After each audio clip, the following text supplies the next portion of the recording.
এখন ঘটে গেল। কি অবস্থা রাস্তাঘাটের বর্তমানে, পুরাই যানজট। এই রাস্তাগুলো প্রশাসন দেখে না, লোকজন ঠিক করবে, দেখুন কোনো ঠিকই করতেছে না। রাস্তার মধ্যে প্রতিদিনই এইভাবে যানজট বেজে থাকে, রাস্তা ভেঙে কি হাল অবস্থা।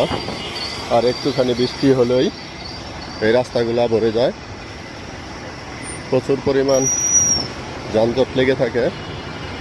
তো এগুলা প্রশাসনের লোকজনও দেখতেছে না, রাস্তার যেভাবে ভাঙতেছে। তো ভাঙাচোরা রাস্তা দিয়ে লোকজন চলাচল করে।